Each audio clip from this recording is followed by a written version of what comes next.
All right, everyone. We are live with Stream of Consciousness with Dan. And today, I'm genuinely excited for this one. David McKee, I'm so glad you're here. You bring such a grounded, human approach to understanding the mind. And every time I've heard you speak or seen your literature, you make people feel capable instead of being overwhelmed. I appreciate the time for you being here today, and I'm really looking forward to digging into your story, your work, and the way you help people shift their perspective. So, welcome in. And David, how are you doing today? Thank you so much. I'm doing great. I'm glad to be here, and thank you so much for the kind words. I really appreciate it. Yeah, absolutely. Thank you so much for taking time out of your day. I know you've got a ton going on, and we'll get into that later. But Sure.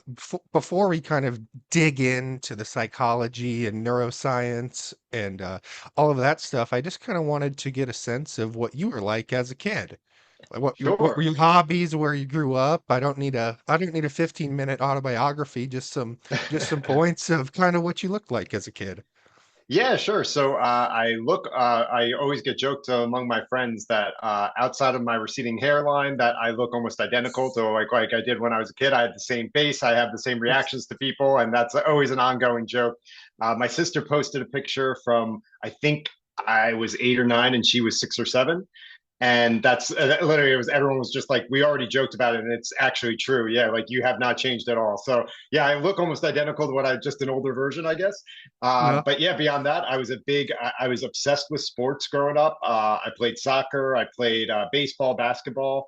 Always loved that side of things. And then I always tell this story because it was a way of how I pivoted even at a young age. I've gone through trauma and dealt with stuff, and this was on the lighter side of the trauma issue, but just physical pain. Is I had a knee injury in soccer, and my mom had told me, this kind of goes my mindset of, I wasn't ready to work when I was a kid. I was still Mhm. having fun and enjoying that like community and being around people. So I hurt my knee, and my mom said, "Okay, you've got 2 weeks. You have to find a job or find another activity. You're not allowed to stay home." So she kind of laid that gauntlet down. And like I said, I played baseball, and I'm a New York Yankees fan just growing up. And the school musical that year was Damn Yankees, and it just kind Oh, of okay. and a friend of mine was the lead in it. So I reached out to my friend. I'm like, "Hey, I can't go to work. Can you find me anything in the ensemble? I'll be a tree. I'll be whatever you want." I'm like, "I just don't want to go to work." And that literally was what really opened the doors to expanding what I do with music and how I teach music to people. So a great question, because I've never asked that, but that literally was the tie-in of, I was always sports centered, and it was that Mhm. injury that kind of like got me into the music world, and I've really never looked back ever since. Yeah, well, it's a cliche saying, but when one door closes, another opens, and obviously, that door opened you to a lot of success. So, I guess thanks for your knee being torn up, right? Thank you. Yeah, exactly, exactly. The meniscus wasn't worth it. It was worth it all. Oh man. Well, no, that's really cool. Were you a very because in your field, obviously, you need to be very hungry or thirsty for knowledge and curious. Were you a pretty curious kid? And maybe just talk about how you were as a student early on, because obviously, you have to have a lot of knowledge in your field. So I just wanted you to kind Yeah. of touch on that a little bit. Yeah, so I looking at it from the lens of now, looking back, I realized it was one of the things, and I had struggles as a kid, like we all do, but I was recently diagnosed in the last 5 years with ADHD, and that Oh, wow. really, Okay. it clicked to me why, like essentially why I could kind of jump from thing to thing and just become obsessed with something new. And for me, it was, no matter what the process or what the field, or if it was sports or if it was work or anything along that line, I love the building of something. I love being able to like kind of start seeing the vision of, where are we going long term, and how can we really incorporate what we need to do to find progress to get to that goal.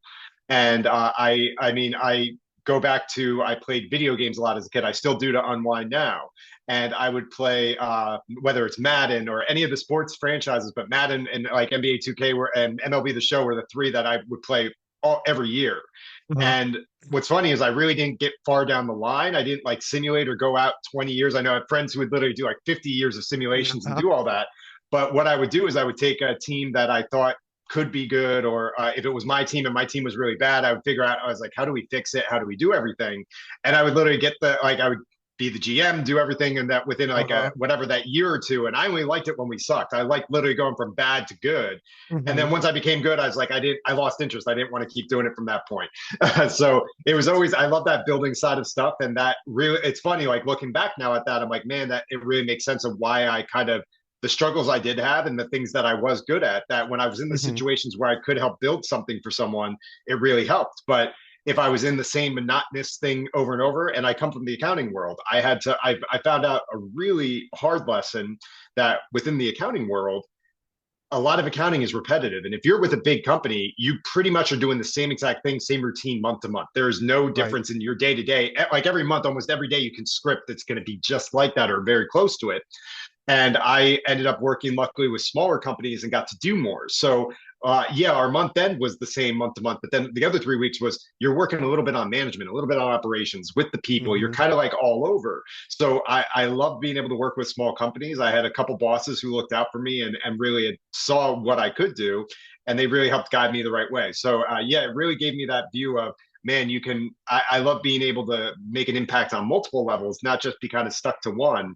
Hmm. And it really is a reflection of what I do with my company now. It's called Another Angle Consulting. Is how do you look at stuff that everyone else is viewing the same, and how can you look at it a little bit differently and find your margins your way? Well, I might have to take a like DNA test because you might be my long lost brother because I am an accountant myself, so I know Okay. exactly what you're saying on that stand. And then I was the same way as a kid with video games. I would want every single one, Madden 2K, Tiger Woods Golf, any sports video game I would want. And y- I just couldn't agree more. I liked doing the fantasy drafts because I could kind of build my team like how I wanted to Yeah. do it. Like that was fun. But no, I appreciate where you're coming from with picking kind of the worst team and, seeing where they can go. So that's really cool. Like I said, I might have to sign up for a DNA test. We might have to Hey. compare. Sounds good. Sounds good. Um, so yeah, so let's talk about kind of your high school, college years. Where after you graduated high school, what did you decide to major in, excuse me, and where did you go to school? And just kind of talk about the process of choosing that major. Yeah, so I mean, thanks for asking that. It's stuff I don't ever really get to talk about often, and I love kind of going back through it and thinking about this, just because naturally, when we put intention to something, we start kind of reflecting. For me, I ruminate a lot. I think about what went good, what went good, what went bad on almost every situation. But kind of walking back through this, man, I realized after graduating high school, I had no idea. Well, I had an idea, but I didn't know exactly what I wanted to do. Hmm. And I was really conflicted between I had the business acumen and I loved the business world. Deep down, I saw the movie Jerry Maguire when I was a kid, and I wanted to be a sports agent and like go to law school. So that was kind of the plan: is do business school for my undergrad and then progress to law school. I realized about 2 to 3 years, like sophomore, junior year in college, that yeah, I was almost done with school at that point. I couldn't handle it anymore, and law school was just never going to happen. That's like Yeah. that's just I was like, it's just too much school. I'm done with the school thing. I want to kind of get out into the real world. But it took me a while to kind of get. I ended up choosing business, accounting, and finance. But Mhm. I went to community college my first 2 years, and the whole reason for that was that I lived close to New York. I was in New Jersey, and I was a performer. And I like I said with the musicals before, I ended up just from wanting to avoid work, I ended up being very good, and I got cast professionally in regional shows, off Broadway, Awesome. auditions for Broadway. Got cast in a movie when I was a kid that unfortunately never ended up getting made. But it was just like that was kind of very. I was very much the performer, and that's really where I Hmm. was going and kind of like pushing towards. And for whatever reason, I just well, it's not for whatever reason. I know exactly the reason is the I can be very sensitive, and rejection sensitivity is something that does bug me. And I knew myself well enough at that point that in acting, you're really good if you're 2%, if you're making it 2% of the time. Like you usually are getting Yeah. rejected 99.5, 99.8% of times, and you're waiting for that one kind of crack to kind of get through. And I Hmm. knew that I didn't have the kind of fortitude to kind of keep getting rejected constantly. Just to, like I knew I wouldn't be able to pick myself up constantly like that. I could do maybe a couple times, but it would wear out. So Right. that's where I kind of leaned into the business world. And I loved, for me, I always have loved patterns and numbers. And it works with music, but then it also works with math very well. So for accounting, it Hmm. was a natural just kind of push. I initially was going to go into management, and I had a gem of an advisor in college that my mom went and spoke to my advisor, found out my advisor's name when I was getting welcomed. I ended up going to Palm Beach Atlantic University for my junior year, and that's where I finished my undergrad. And my mom found my advisor and it said, "Hey, I'm in New Jersey and I can't afford a flight here if there's an emergency. So I need someone who's looking after my son." And she Uh-huh. just kind of took the bull by the horns with that. And my Oh, advisor that's was awesome. was all up for it. And my advisor was tough on me, man. It's like I only had him for a couple classes, but he checked on me and he knew all of my teachers, so he was actively checking up on me. Like he took that whatever my mom said and went probably 5 times beyond what she ever anticipated. But I Hmm. loved it. It's like I felt like I had a parent on campus and that I was kind of being monitored. She had known and again, it's an ADHD thing now that I know about it. But my mom knew that when I'm being held accountable, that I perform better. Of like when I know someone's kind of watching, I don't do well with micromanagement, someone right over my shoulder. But when I know Right. someone's going to review something by the end of the day, I do really well on it. I want it to look as good as possible. And so it ended up helping me in immensely in that side of it, is that I had someone looking over me. I wasn't just kind of there to party or do whatever. And Right. Mhm. she kind of ingrained that into me early of like, so a lot of my friends enjoyed the college experience way more than I did. I partied a little bit, but very, very little compared to like my roommates and what I would do. I was known as the boring one. I was always doing my work and I was working 3 jobs to be able to pay for my college. So I was Mhm. just doing whatever I could to keep my student loans as down as much as possible. I knew what was kind of at the end of the road for me. And so I was really just like hyper focused to kind of get through those years, learn as much as I can, get to know as many people as I can, and that Right. was just kind of my focus from that point on. Yeah, well, I can really resonate with that story, and it's kind of a good segue into what we're going to talk about hereafter. So like you're in college, and I had a very personal time where I completely drifted away from my family whatsoever. I just was like, I'm in college now. I'm not gonna answer your calls. I'm not gonna visit, like all of that stuff. And so like for you, you had that advisor that, held you accountable and um, someone you looked up to and wanted to impress and study harder and work harder. So not to say that I didn't do well in school, but it was just really neat because I think that's it's just really special to have that person in your life. So Absolutely. so yeah, that was a really cool college story actually. Thank But you. yeah, I was always working too. I worked at the golf course. I worked at the car wash. I think it's important to have that in college because especially if you're only taking like 15 credits, it's like then you're just what else are you gonna do but party, you know what I mean? Yeah. So Yep. so no, that was great. Oh, excuse me. Yeah. You So got it. Where did you go to school? so I got my undergrad at Wichita State, Okay.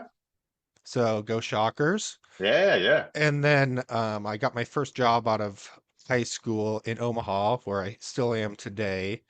Uh, and I got my master's at Creighton. Oh, that's So, awesome. So you some big basketball schools then. yes, we were big rivals. So everyone's like, "Oh, you're going to Creighton." I'm like, "I'm still Wichita State in my heart. Don't worry about that." Amen. Oh yeah. But so we do want to get a little personal, and you can tell me how personal you want to get. But you mentioned, Sure. you had a mental health journey, and I always want to at least give someone the opportunity to talk about it. So someone out there, if it's one person, if it's 1 million people to hear it, I Yeah. think it's important. So if you could just share what you're comfortable with, I would appreciate it. I love how you phrase that. I totally agree that any of this stuff can help one person, that's why I talk about it. Is I figure so I'll tell the story, but I preface it with um, I learned this stuff at 41, and I've talked to a lot of people over the last several years, podcasts or just friends or just trying to get to know people in general.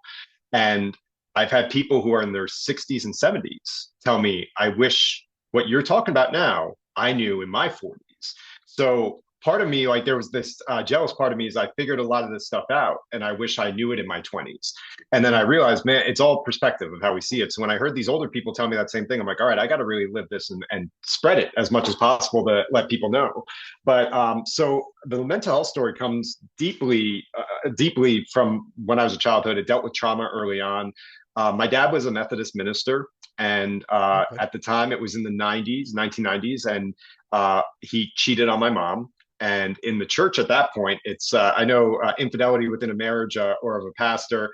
It's still, I guess, kind of like a shocking story, but man, back then it was like Mhm. it was outside of murder, it was about as some of the worst things you could do. Yeah. So it was a career ender for so many, and it was a career ender for my dad. He didn't preach again after that point. Oh, But okay. he what ended up happening was, and again, like it broke apart our family. Like it really changed our lives fundamentally. That you have trauma like that, and I mean, there's other stuff that went on. I mean, he tried committing suicide. We witnessed it as kids. We saw the convulsions on the floor, and luckily he was resuscitated and he didn't die. But it was things like that that like I witnessed that very early, like 10 And years and what a under. oh, 10 years enough. So you were Yeah, yeah. very young. That's hard to Yeah, see. yep.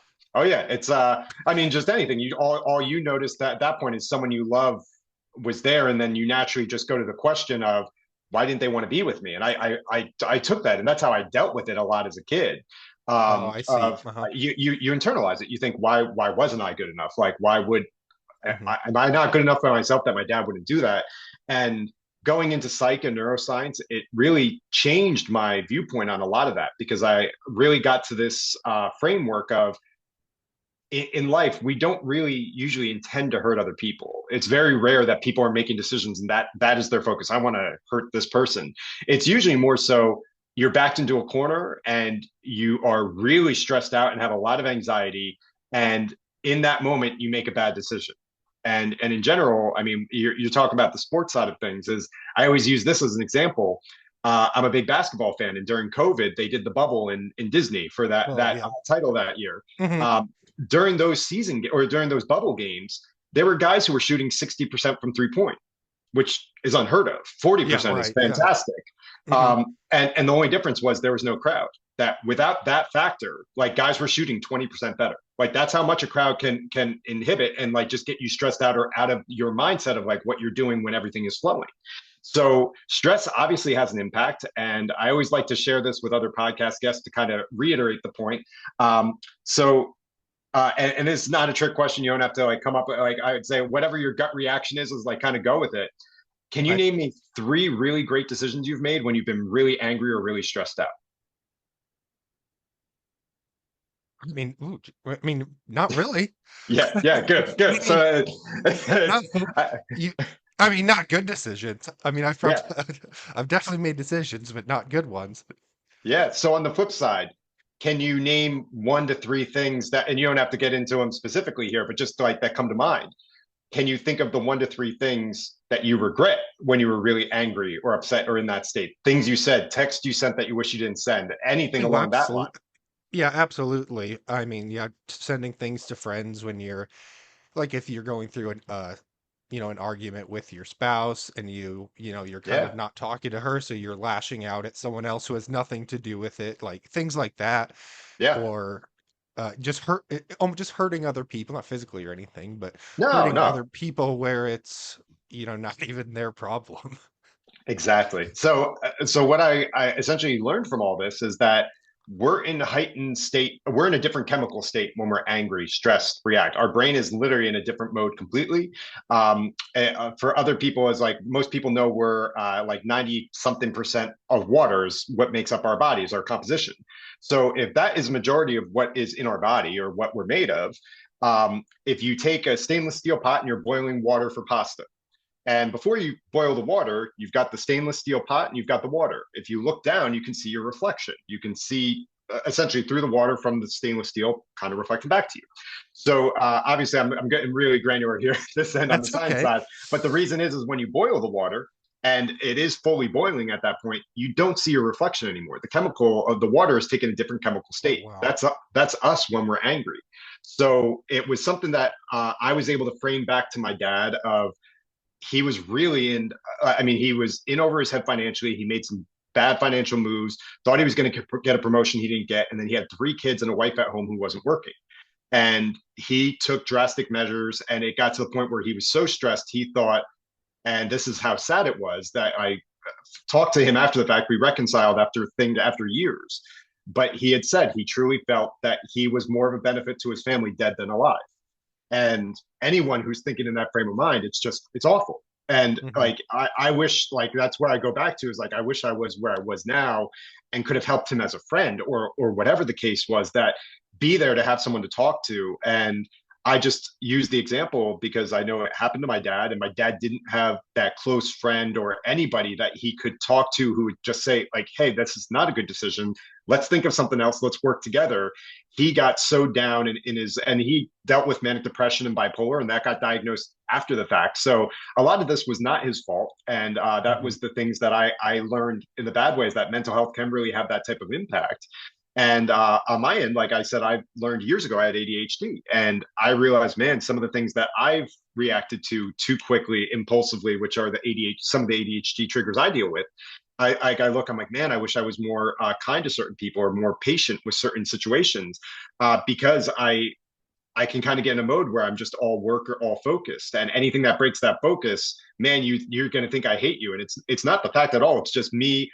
I take naturally, if I'm so locked in focused on something and something does break my focus, it takes me 3 to 5 seconds to kind of shift, to be able to be like, okay, let me stop this and focus to this.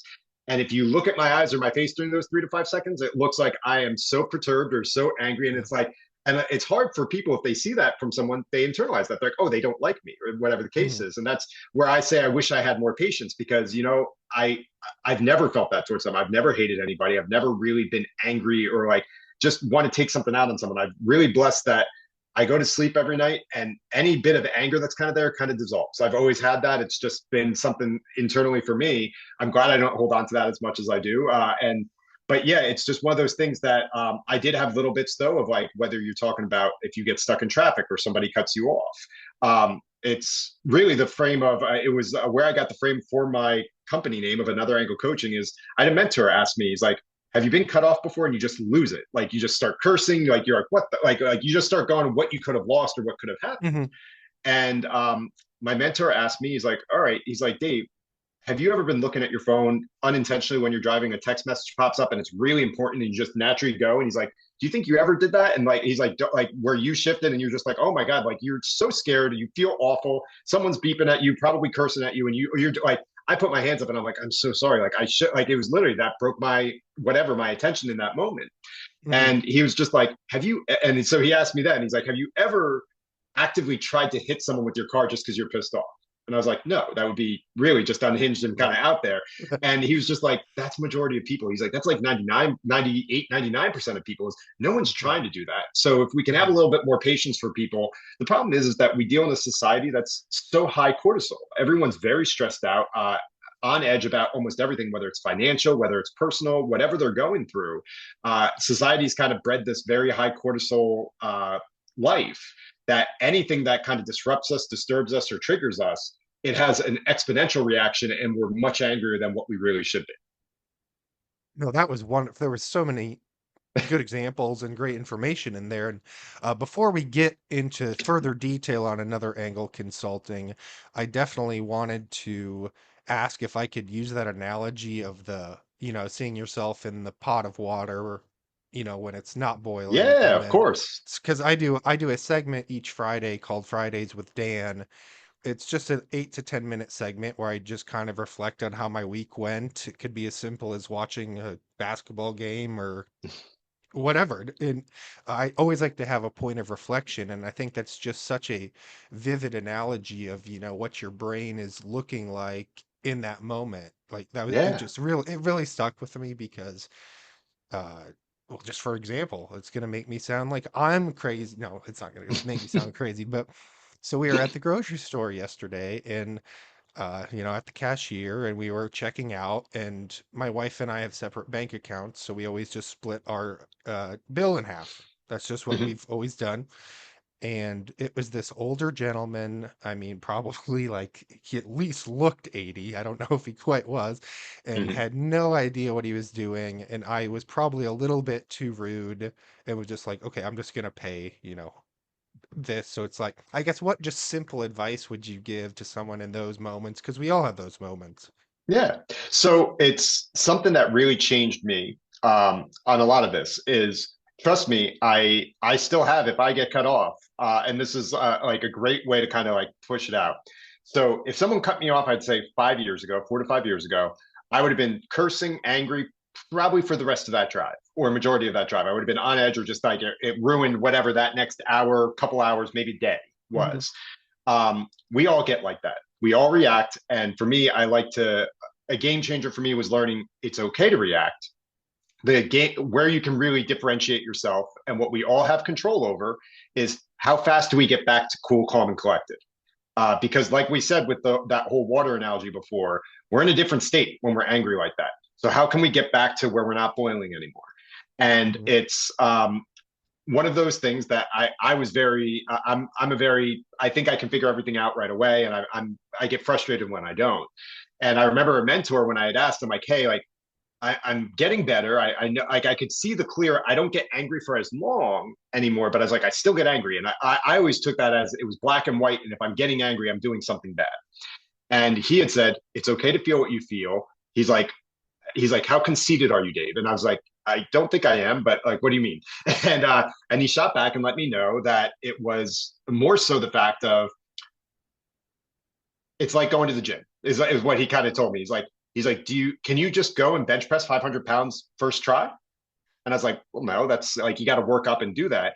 And this is the same thing. So anything with the mind and what you're doing with this mindset coaching and training that I do is you don't figure it out right away. There's always something a little more you can learn. It's life. You can always get a little bit better. There are margins that you can get, like whether it's a lot better and then like little bits from there. But when I was going through that, I realized, okay, is it's not so much getting angry being the problem. There's the shade of gray of how quick can you get back to that cool, calm, collected state? Because Mhm. that's where you make your best decisions. And I really zoned in on how can we, and I love coaching this. This is what I love to talk about in podcasts or any type of media like this. Of this is what I like to give away for free to people is we can we can literally find pockets that if you can if you send text or you say things when you're in that angered state, put your phone away. Find something that, and I find it's a little different for everyone. For me, it's music or taking a walk or doing something active. Like sometimes it's like just making the bed or doing laundry, something that I see the beginning and end done, and I can kind of get Mhm. back into a flow. It's going to be a little bit different for everybody, but it's what can you do to not make that text that is going to be angry or the things that you're going to regret later? How can you walk away from it and come back to it? Because majority of what people deal with their problems and the stuff that they are still, like I say, is that they make a bad decision in one of those higher altered states, and then they are working off the reaction from that reaction for ages, Mhm. whether it's getting in a relationship you shouldn't have been in or being stuck in a relationship because you think having kids is the answer, but you guys probably shouldn't have been together in the first place. It's always going to be like a combination of multiple factors. I'm just throwing out hypotheticals, but it's how can we be our best selves and at that level as much as possible. And I know that when I'm angry, I don't make good decisions. I make probably the worst decisions I'm going to Mhm. make. So I found how can I isolate and just stay away from anyone when I'm in that mindset. Just like if I know like, and I now I found the boundary that I enunciated. I communicate with the people I love that I let them know, hey, it's not a really great time for me to talk. Can I call you back in 15, 20 minutes, maybe a little bit longer, but I'm just like Mhm. kind of going in through something and you don't want to hear what I'm talking about right now. No, And it's no, I, just it's so it's being able to find that is we all deal with it. It's how can we limit the exposure of the bad of what we're putting out there. And I really think if we just even focused on that, like people talk about there not being enough love and kindness and empathy in this world, if we can have enough kindness and empathy towards ourselves that we can give ourselves the time to cool off, chill off. It's why they say cool off when you're like you're heated up like that, yeah. and then come back and do stuff the right way. Man, we would be so much further, I think, as a society instead of constantly having to be reactive off our impulsivity of when we're angry, if we have to say this or we have to get this out. And it's like, no, you don't always need to. Sometimes it is good to take a beat and then wait and reload and come back later with a more kind of informed, better approach. No, again, I don't know how this worked so well because I have another perfect example of yesterday. Like I said, my wife and I were both kind of in a bad mood after the store because the cashier, couldn't do what we needed him to do. So we're like, whatever. But instead of, you could let it ruin your whole day, like you said, or let it ruin the next couple hours. And I'm a huge race car fan, so I love watching like excuse me, the Daytona 500 was Yeah, yeah. yesterday. So I was super looking forward to that, and I was just such in a bad mood. I'm like, I'm not even like looking forward to this anymore. But instead of, just sitting on the couch with my wife being angry, and not at her, but just being, in that state, find something to do. Again, for me, it's music. It is music for me as well. Okay. Just play a song. Just play Hmm. one song, start to finish. Doesn't need to be anything crazy. Or maybe I also like to cook, so maybe just cook a quick snack, just get your mind into a good place, Yeah, and you'll just be happier. Like it sounds so simple on paper, but the mind is so complex. Sometimes it's hard to just tell yourself to do that. yeah, So, so I really want to give you the chance to talk about Another Angle Consulting and just kind sure. of what it's all about, and how it came about, etc. The floor is all yours. Yeah, so you coming from the accounting background, I think you'll probably understand a little bit of this more than most people would. But I had a back injury. So my mom passed away in 2014. My mom was, after everything that happened, my dad was just the guiding light of everything I did and taught me everything on down. She's still to this day, I talk about her every day. Um, so she passed in March of 2014. And Mhm. several months later, I was working with a pharmaceutical company, and they did not want to hire movers. And I was the only person who was under 30 years old at the time. I was 29. And they called me able-bodied man. I was the only able-bodied man there that could help out. So they asked me to move some bookcases and other heavy items from one floor because they were moving down a floor. And the guy I was working with, I said, all right, we're going to lift on three. And on three, he did not lift, and I did. And my back felt that. I felt a pop, and it was some of the worst pain I've ever felt down my lower right leg into my sciatica, all that. So I tell that story because I had to go on workers' comp.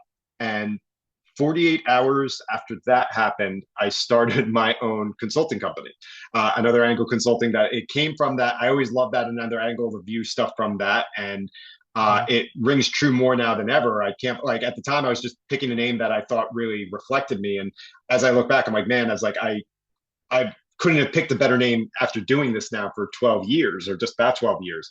But yeah, it was 48 hours that I started my own consulting company because I was going stir crazy. I could not be home, and I was a workaholic. I could not be home and just like watching TV all day. I was going out of my mind. So Yeah. I was like, how do I find a way that I can kind of make what I was making or close to what I was making before? And I lived in a beach town in New Jersey, and I knew that there was a lot of mom and pop shops that were there. And I reached out to them of what they were doing for accounting, just to try to kind of get a gauge of like what was the local kind of get your finger on the pulse of what the local locality is, what they Mhm. do, how they deal with everything. And I found out a lot of them were either being overcharged by accountants, overpaying bookkeepers, or a mix of that. And Gotcha. or Okay. they were living pay to paycheck and they were doing it themselves and they just really didn't have much guidance. So I took an all honesty approach of how can I truly serve my community and help. And I found essentially I would do a free assessment for anyone I met.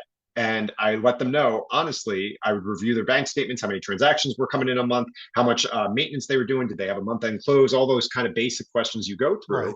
And as I would go through, I would let them know, hey, and in a lot of cases with these, they just needed someone kind of overseeing stuff, putting in the right categories, and that was about it. So a lot of these people's, it was like 5 to 7 hours a week, sometimes 5 to 7 hours a month for some of their cases. They weren't like that enthralled or that detailed. It was pretty easy and limited amount of transactions. So they were paying people in some cases, it was like like I said, 5 to 7 hours a month, and they were paying someone 50,000 a year. And I told them, all right, this is what we can do on an hourly basis. And it's only the hours that you actually need me for. I'm not going to be set here. And Mhm. so I took on multiple clients and just kind of bridged that gap to essentially like 40 hours a week. So I could do something active, like in work. And I was able to help a ton of them that they were able to, one, have a financial clarity of what was going on with their business. They could help figure it out, make them make better decisions, more informed decisions. Businesses that might most likely, from what they had told me, would have gone out of business if they didn't have this kind of intervention of what we did and Hmm. then kind of figured it out. So I realized, man, there's something really here for that. I fast forward to 2019, and I went back to work in a full time capacity, helping a company who was chasing a private equity deal. And so I was more in a full time capacity from there, but I still wanted to consult and help in some way. But at that point, I was doing my 40 to 50 hours of counting work every week. I really Uh-huh. didn't want to do that on the side as well. I had some clients I still did it for, like those minor, like Oh, couple gotcha. hours Uh-huh. here and there. But this was like obviously right before COVID. And as COVID hit, it really dug me and it got me involved with music. Is that I realized with what I went through, the trauma and just kind of from losing my mom, from the stuff that happened with my dad, and just a lot of bad because between 2014 through those next 5 years, my mom, I had never really dealt with any major death in my family. And at that point, my mom died in 2014. My one grandparent died in 2015. My other grandparent died about a year later. And then my dad died 2 years after that. And it was just kind of a couple uncles, couple aunts. It was just, it felt Uh-huh. like everyone was just gone. And it was just really, really tough to kind of go through and bounce back from that. But Hmm. that's where I realized, especially on the mental health side, especially after my dad passed, that I wanted to help as many musicians as I could. Music was the focus, and it was purely because COVID happened and everything shut down.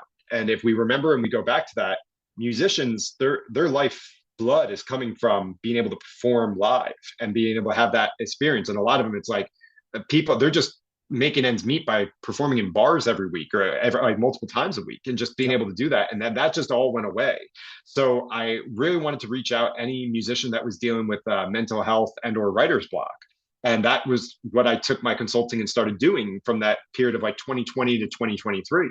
And I started working with a group of people out of Nashville and all throughout the music industry. I worked with some label groups, some major label artists, and just kind of had a good foundation of a lot of music was struggling. A lot of those creatives, they were really, really in a dark place and didn't Hmm. know where to go. And that's where I really leaned in and dug in on neuroscience and psych. And I was like, how can I, as a songwriter, be able to tap into those fields, know as much as possible, and help people walk through? And I really dug in on, I always love to share neuroscience hacks. And one of the base ones that I did with anyone that I started with from the start was the power of your mindset. And the quickest way to be able to shift from if you're in a negative loop or in a negative mindset completely, one of the quickest ways you can get out of that is I call it last 10, first 10.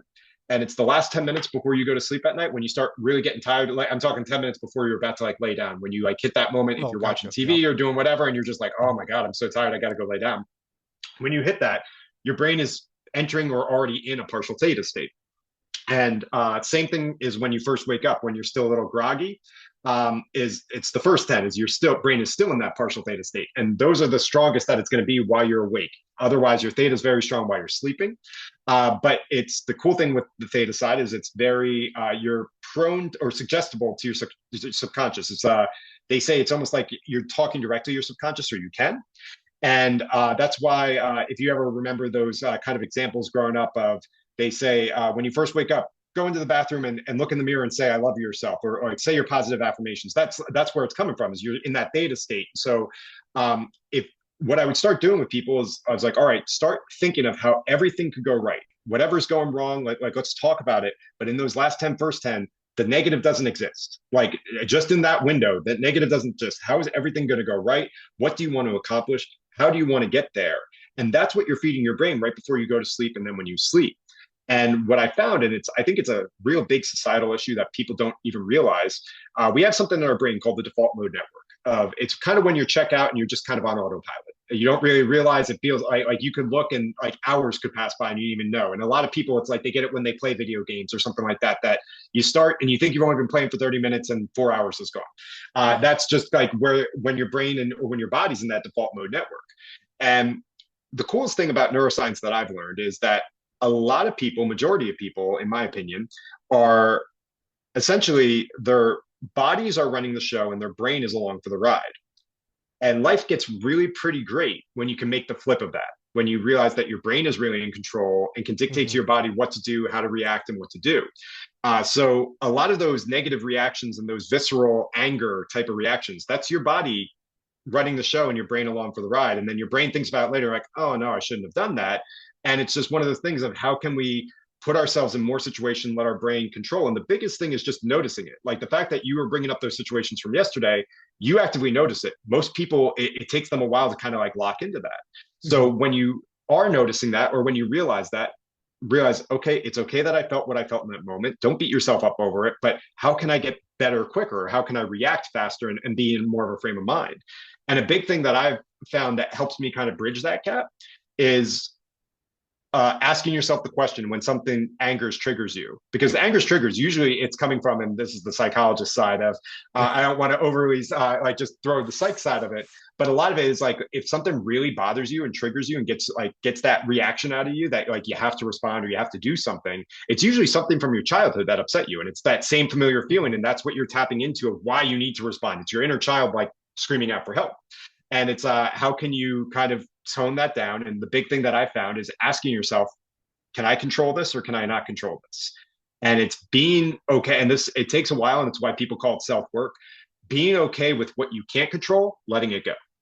And for me, I use this example on the biggest level of to tell people that I didn't always have it right. I made so many mistakes. I wish I could fix these mistakes that I made, or lived something differently, because I missed parts of my life that I don't remember. I don't like have no concept of it. Um, I don't remember about 2 to 3 years after my mom passed away. Maybe little bits here and there, but I treated it, she was the most important person to me, and it was so painful. I didn't want to deal with it. I didn't want to do things that reminded me of her, and I didn't want anything, like literally I didn't want to have any focus on that. So I almost treating it like my mom, nothing happened to my mom, like she was on vacation and she'd be coming back someday. I knew the Hmm. reality. I saw her body. I knew, like it wasn't like I was tricking myself, but that's kind of how I treated it. Right. Where my brother and my sister had a more healthy approach up front, and they dealt with it right away. They were really sad for months right after. It looked like I bounced back fine, and all my anyone close to me was just like, "Oh, he's handling it great. He's doing well." And inside, every single birthday, every holiday that came up after that, I was slowly like dying a little bit, and it was just not getting better. And where the power came from that is I was trying to control what happened. I could not control that my mom passed away. She was gone in the physical Hmm. sense. And what I could do is honor her memory, tell people about the great things that she was able to accomplish, the good things about me that I got from her, and then appreciate things in life that remind me of her, and see it. And like when someone laughs like she does, appreciate that you see that in another person, that like that sometimes that light can come from so many different places, and you realize when you start focusing your attention on that, it really just expands so much. So learning to be able to let go what you can't control. I started saying that as I trust me, I still have I had this a week ago where I was frustrated about something, and it took me probably to the end of the night. I do an honest when I do my last 10 of that in that data state, I ask myself, I've got a very clear picture of where I want to be in 1, 3, and 5 years. I'll ask myself at the end of every night, did I get further away or closer to that goal? Hmm. And I don't beat myself up if I got further away from that goal, but that's my stopping it after that one night. I was like, okay, I stopped it. I know reacting in that way is not going to get me close to that goal. We go back tomorrow. We start again, and we come Yep. back better. So perfection is just not possible. Nobody's perfect. Everyone's going to make mistakes. Everyone's going to have pressure, anxiety, stress, sadness. Something's going to happen. It's how fast can you get up? The thing we can control is how resilient we are. How fast can we bounce back? How fast can we get to that cool, calm, and collected? So if you channel in, our resilience can be our superpower, and that's something you fully can control, and it's everybody can control it. So when you can really tap into that, that's when you realize you can really start making these huge jumps that many other people struggle with while they're stuck in the same loops. Well, that's a lot to decompress on because there's a Yeah, ton yeah. of information there. But um, one of the coolest things I heard in that was kind of talking about COVID and music. So I just a funny story. I started learning the trumpet during COVID. Ooh, nice, that was my COVID project because nice. everyone had their COVID project, whether it was Mhm. adopting a dog or getting obsessed with Legos or whatever. So Yeah. that was mine. But no, it was so kind of interesting to hear because yeah, those musicians rely so much on performing live. Mhm. I mean, yes, you can record in studio, but if you can't promote the, you know, your your albums live or things like that, it can be devastating. And I love it because I've had probably 4 or 5 musicians on my podcast so far. I have another one coming up on Wednesday. So I'd love to kind of send each of them an email and, uh, if they are in that situation with, you said writer's block or things like that, I would love to send them your way if that's Oh, okay. that yeah, that'd be great. It's I love to take on anyone, even if it's just a talk of like how can we do that. I really appreciate it. Thank you. Yeah, absolutely. So I think this is actually a perfect time to take a quick break, and we're going to get into your music story that I know you've got some Hey, pretty exciting news to share. So yeah, let's just take a quick break and then I'm going to go off script and we're going to do a really fun segment and then we'll get serious. Oh, so oh, pardon the interruption, folks. But before David even explains his song, I'm going to play it for you. It is an amazing tune. It's just got a vibe to it that I can't even explain, so I won't even try to. I just want you guys to listen to it yourself, and then we'll get back into my conversation with David McKee.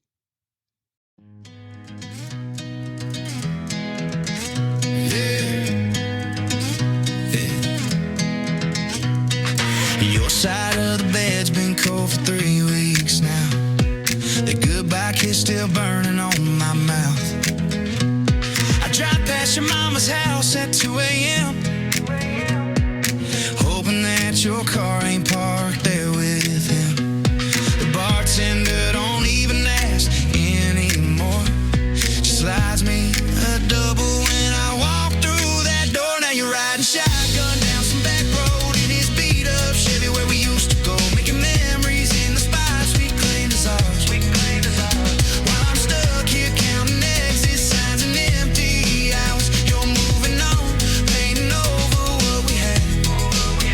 And I'm still here, going nowhere fast. There you go, there you go, there you go. Saw your best friend at the Texaco today. She couldn't look me in the eye, had nothing to say. That told me everything I needed to know. You found somebody new to call when you get home. This town ain't big enough to dodge your ghost, but it's all I got, so I'm here getting lost. Now you're riding shotgun down some back road in his beat up Chevy where we used to go, making memories in the spots we claimed as ours. While I'm stuck here counting exit signs and empty hours, you're moving on, painting over what we had, and I'm still here, going nowhere fast. There you go, there you go, there you go. I hope he knows what he's got, I hope he don't mess it up like I did, 'cause loving you was the best thing I ever did wrong. And losing you's the hardest thing I'll ever live with. So here's to you, wherever you are tonight. Here's to me, learning how to live with the goodbye. You riding shotgun, making brand new plans, while I'm just a memory you don't understand. There you go, there you go, there you go. Yeah, there you go, there you go, there you go.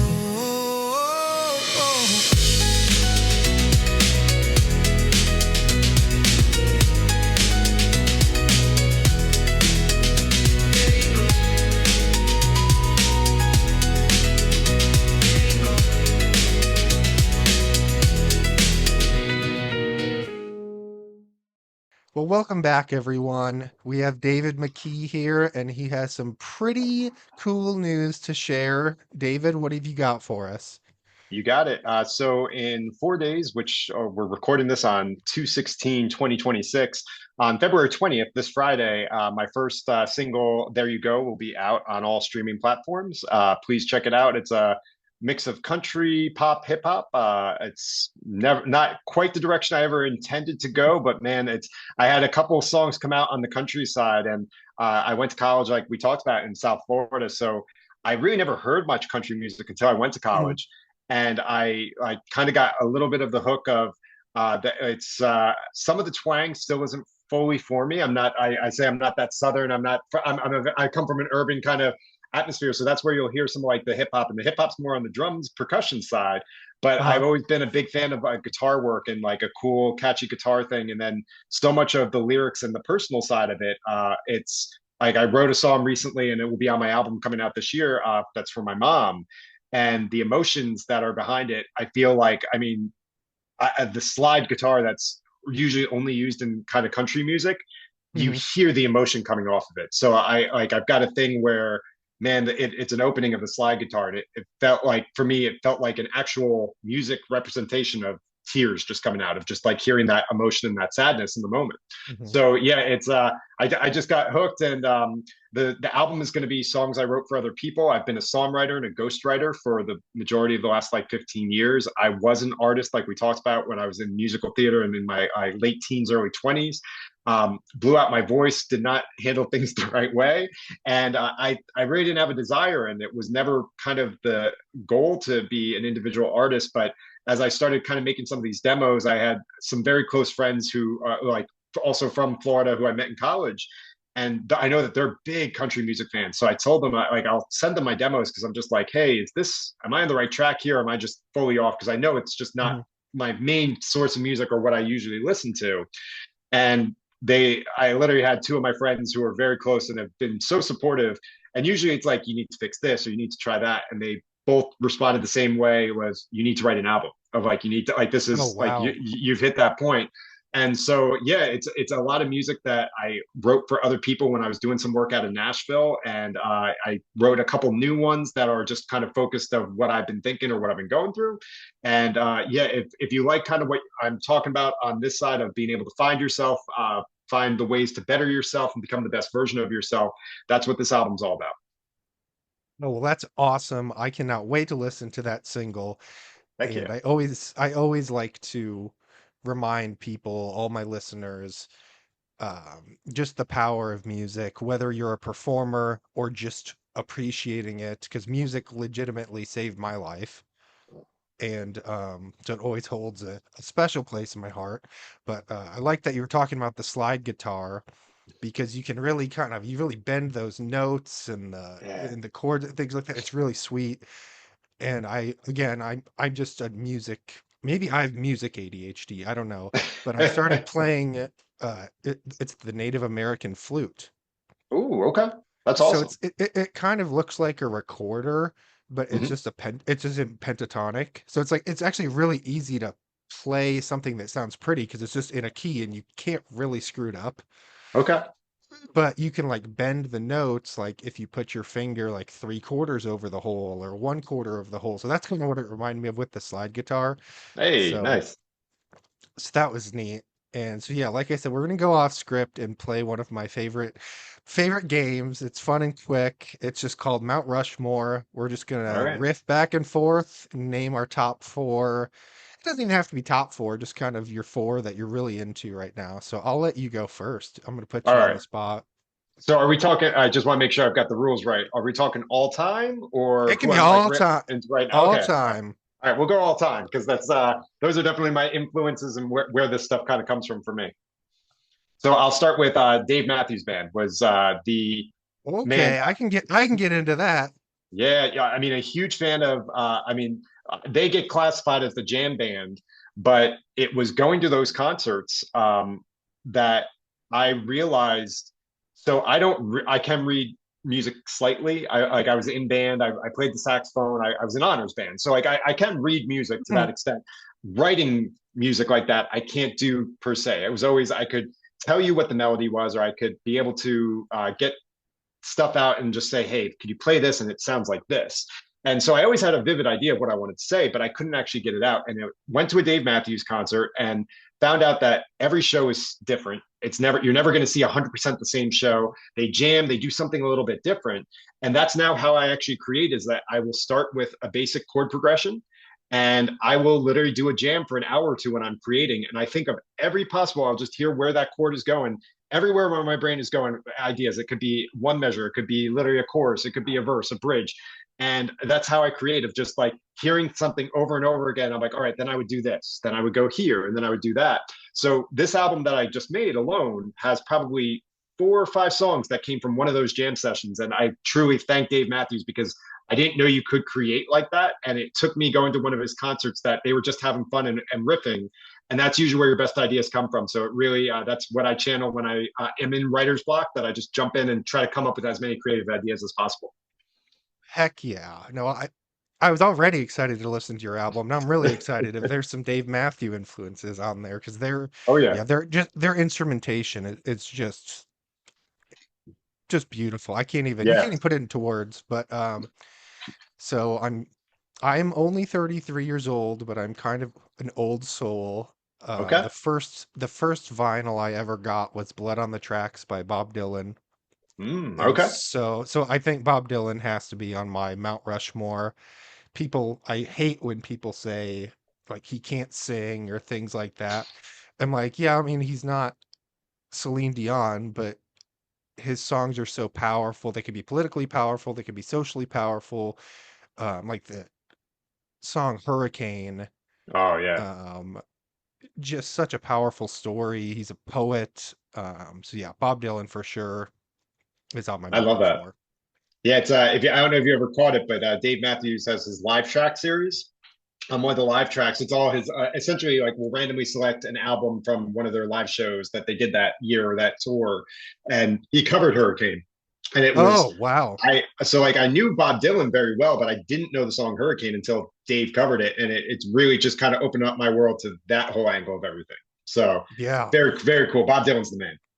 Yeah. All right, we got number two. Who you got? I'm gonna go John Mayer. Of it's Okay. Yeah, hearing him play the guitar, and most people uh, correlate him with the pop side, but I strongly when he did his Western album, it's like Western country. Did a song called "Age of Worry," which I think is now more prevalent than probably it was when it came out. But it's very much along the side, and I took inspiration of when I'm talking about the uh, becoming your best self and doing that. You can relate to a lot of what he says. It's a very simple story of it's okay to be able to have your worries and work through them instead of constantly worried about the judgment of other people. So it's a really cool way of being able to know what you have inside yourself and be confident and have that intuition to follow through. That's a good choice. I can't argue with that one at all. To me, and this is what I love about music, is like you can see what draws John Mayer to you, but he might draw himself to me in a different way. Like I just think he can take the not simple, but not a terribly complex, riff and just make it so perfectly, just the perfect vibe. So yeah, that's Oh really yeah, good. oh yeah. So I'm gonna go 70s, 80s now on you. Mm-hmm. Um, and I have a very funny story behind it. It's the band Supertramp. Oh, okay. And I'm not talking like Breakfast in America or The Logical Song or anything like that, but I've the album Crime of the Century. I don't know if you're familiar with that one. Mm-mm. Oh, you've got to check it out. There's All such right. beautiful clarinet and whoever the pianist is, I don't know, is just incredible. But so my dad took my mom on, I don't know if it was their first date, but one of their first dates to a Supertramp concert. And my dad's like, "Oh my God, this is gonna be freaking sweet. You're gonna love Supertramp. It's gonna rock." And my mom fell asleep at the concert. So Nice. Supertramp will always kind of have a special place in my heart. All right. I love it. I love that. Great, great nostalgia attached. I'll jump in with my third if yeah, that's Yeah, go so for it. similar era, maybe a little more 80s than 70s, but I think they kind of flirted in that area. Um, when I was a kid, my mom raised me on music, and it was I still remember my first couple allowances of what I saved up for, and it was the classic Queen albums. For whatever reason, my mom kind of realized I had a sound for that, and most people always jumped because Wayne's World was big when I was a kid to Bohemian Rhapsody, and that was like the big scene in that. And again, like Mhm. I love that, but man, I'm talking like Bicycle, Radio Gaga, all those type of songs like that. Those just always, I had them on all the time, and it was just crazy for me to watch. And like very cool that I mean, you talk Bob Dylan and then the Queen. Obviously, they've made movies about them in Yep. the past like decade. But man, yeah, it's I just I listen to Queen so much, and really, I think where I get stuff vocally and where I hear harmonies, that really laid a good foundational level for me to kind of like follow that through. All right. Well, I'm going to go a little, I'm kind of going chronologically here. So there is a Mhm. band called Say Anything. Are you familiar with Yeah, them? yeah, yeah. Oh, yeah. So it just brings me, so in college, not the best decision I ever made, but like hookah was the big thing in college. You know Yeah. what I'm Oh, talking yeah. about? The hookah Yeah. bars. Hookah bars. Yep. And they would play the song Alive with the Glory of Love. And that song just always brings me back to college, just hanging out with my friends, talking, not a care in the world. Uh, he's a very creative mind, almost a little too creative. His lyrics can get a little weird sometimes, but it just has a real nostalgia for me. So I'm gonna go Say Anything as number three. So we got to round it out. I love that. And I don't want to jump too much off topic. I will get back to my fourth in one quick second, but want to just throw the psychology and the neuroscience that you're talking about there of Oh, when okay, you perfect. hear that song and when you jump back to that, it's when your body has that visceral feeling. It's wild, but our body has actually replicate the exact chemistry that was going on when we heard that song. When there is something like it's like high school, college, or growing up, our body. It's one of those things where our bodies remember. People usually use it with trauma of the our bodies Hmm. remember the scores, kind of like the phrase that's used. But it's the Yeah. same for the ups. Is your body, and I think it's our society that we reflect on the negative so much. But when you start reflecting on the positives, think about when you felt your best. What were you listening to? What were you doing? What were the things that you were doing? It's why I'm sure if you light up a Madden video game today, you still get like for the first 5 to 10 minutes, you have that initial joy that you had when you were a kid. Hmm. So it's that that's where music is so beautiful because you can bring things in even at your lowest times. You can listen to a song that you know, like if you have like 5 songs, what were songs that when I was low that made me happy? You throw those on, those will really help. But It, to sidebar back to unless you want to keep rolling with that. oh no, I just wanted no that's perfect because I can just picture the hookah bar that we went to, like literally the exact place I would sit.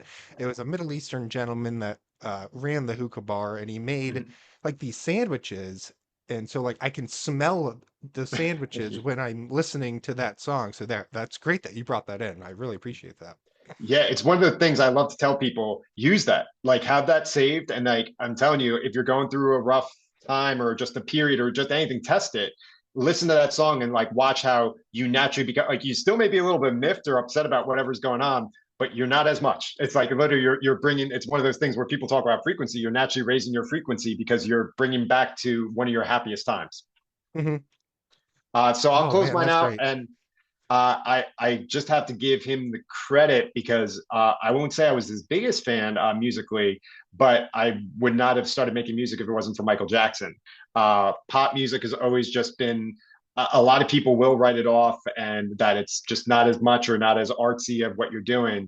But what he was able to do and just kind of have no borders of, I think it's the coolest thing. And it's let me realize hey, I'm nowhere near his level, but I could kind of create whatever I want, whenever I want, in whatever genre.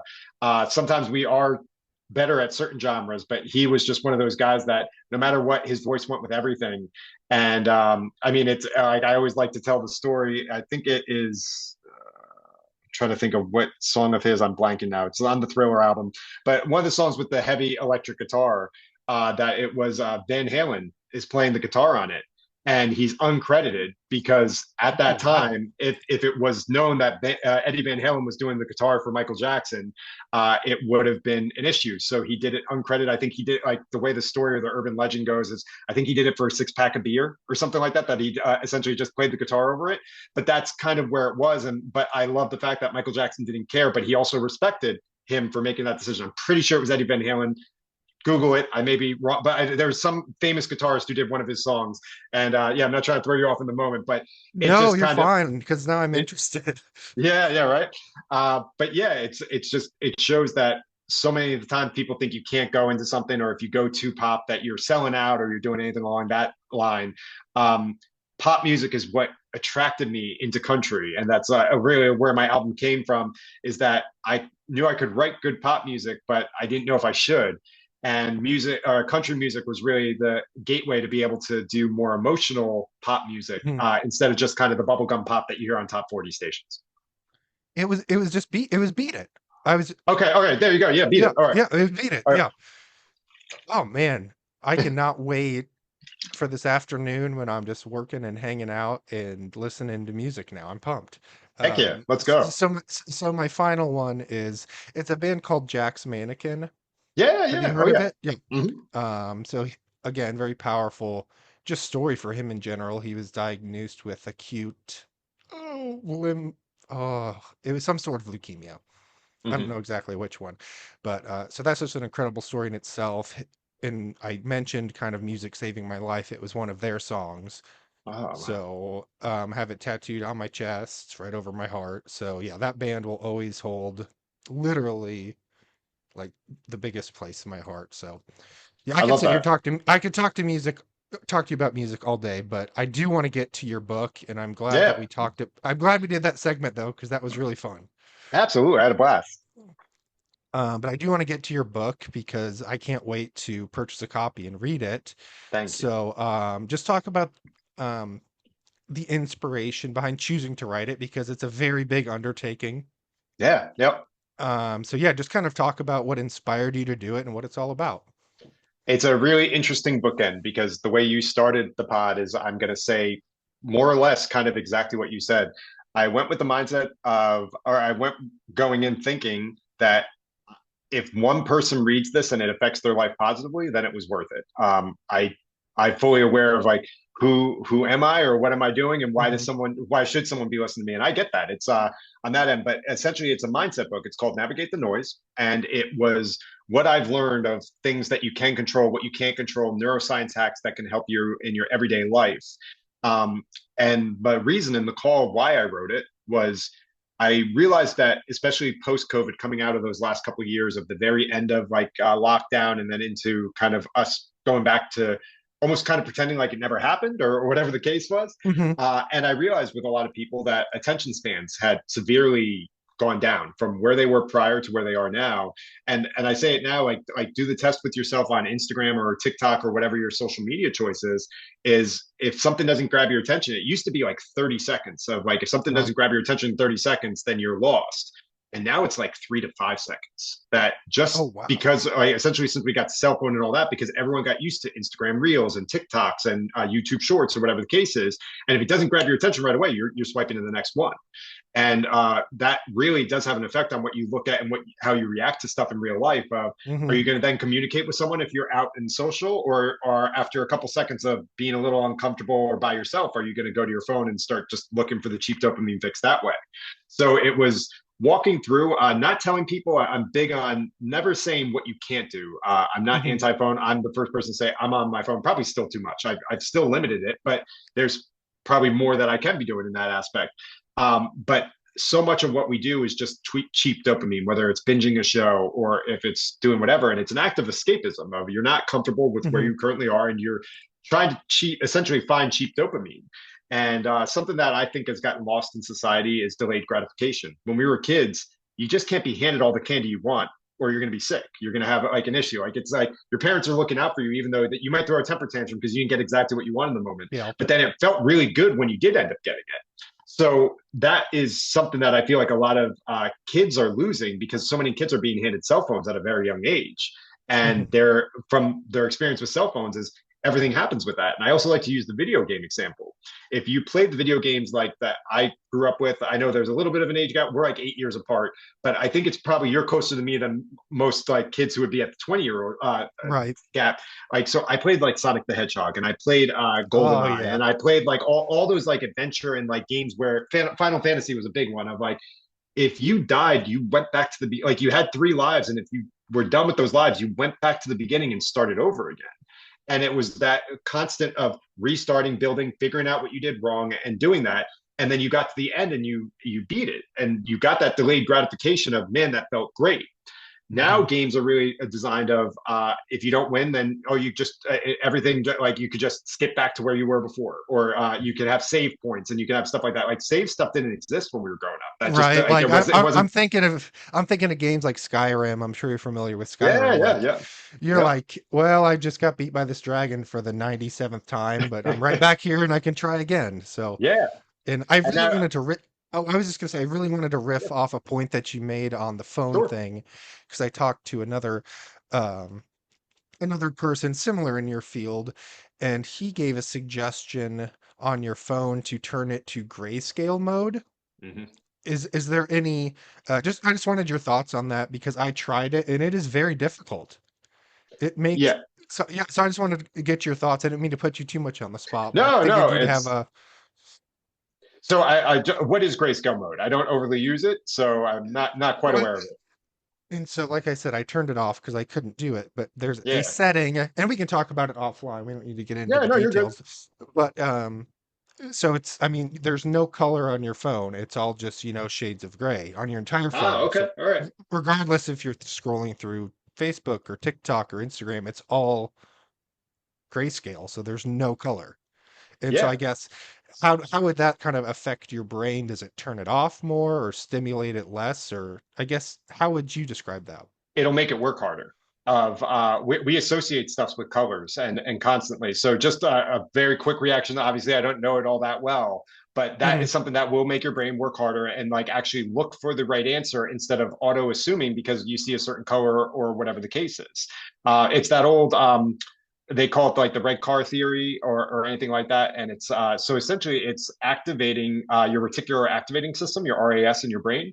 And why they call it the red car theory, I use it in other examples as well. But it's if you're looking for something specific. Tony Robbins did it with Theo Vaughn on his podcast. So it was a very famous example. You can Google it or YouTube it and check it I out. love Theo. So I love Theo Vaughn. so essentially what Tony tells him, he says, okay, he's like, I want you to find as many things in this room that are red.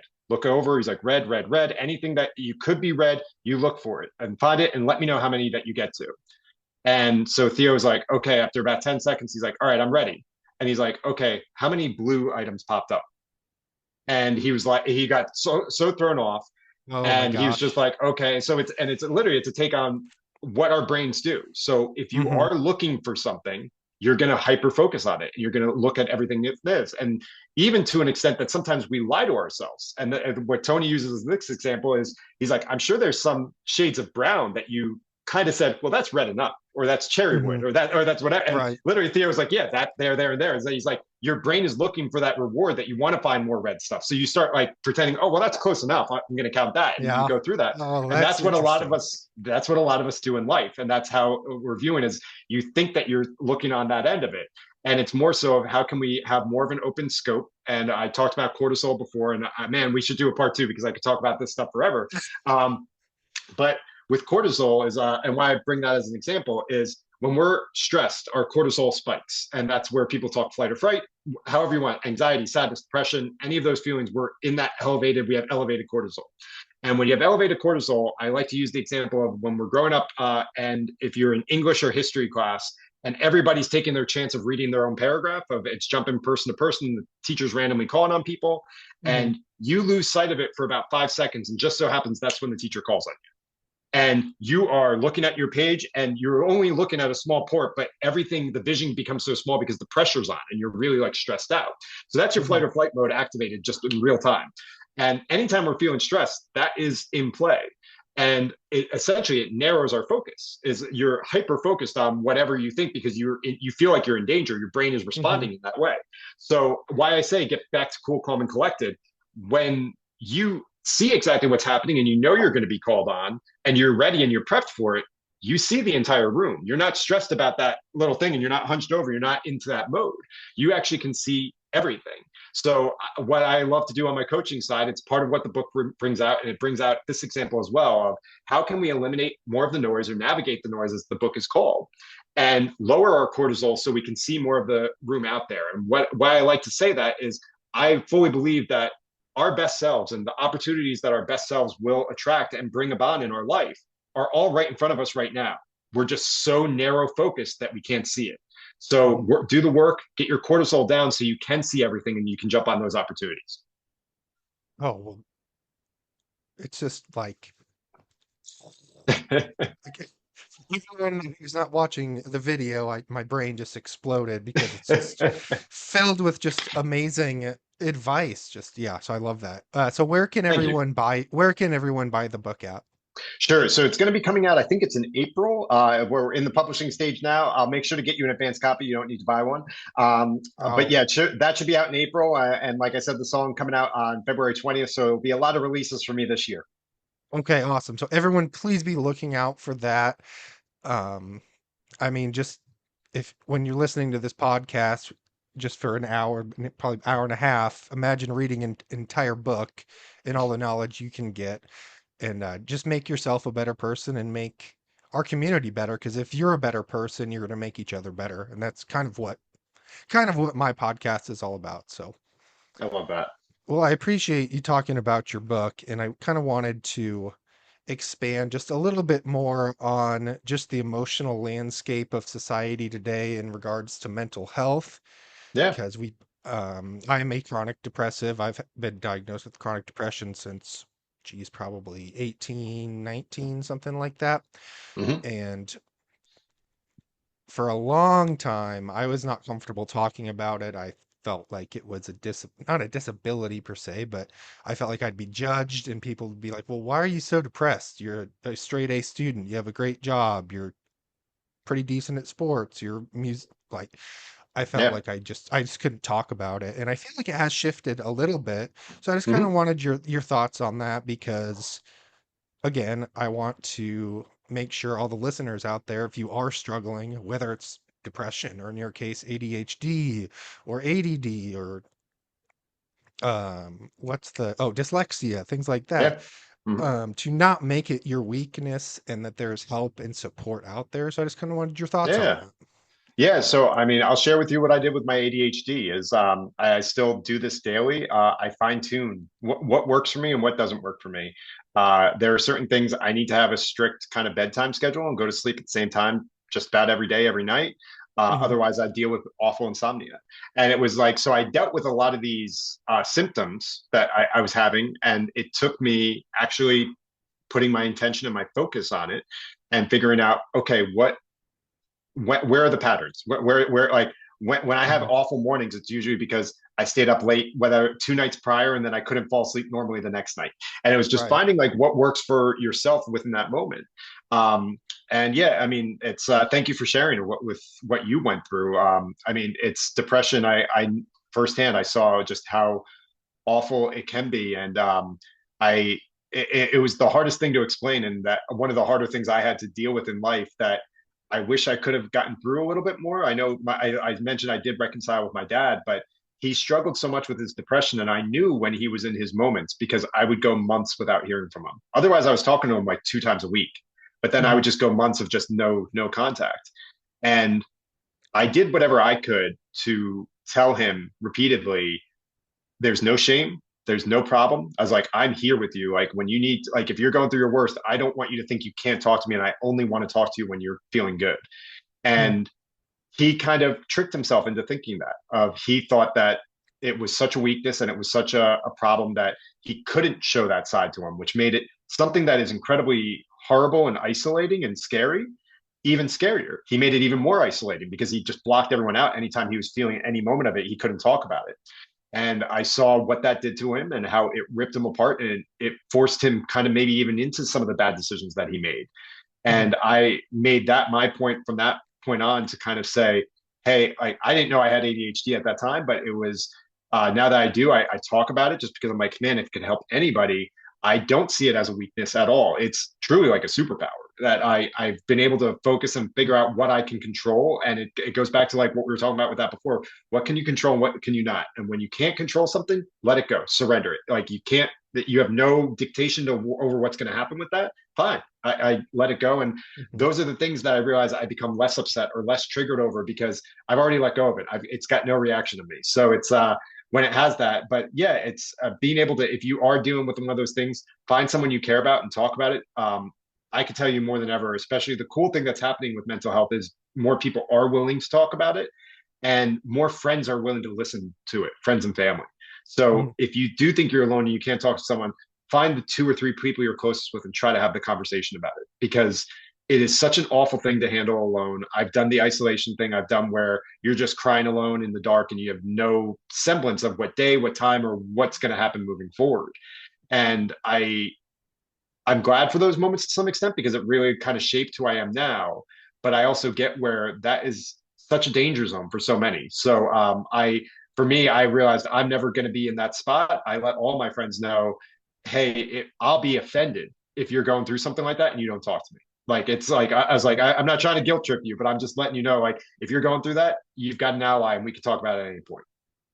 Oh, I love that. And uh, it's sort of a plug, but not really. So I've had the chance to interview a lot of people that I never in a million years thought I would get to talk to. Famous chefs, athletes, doctors, people like you just doing incredible work.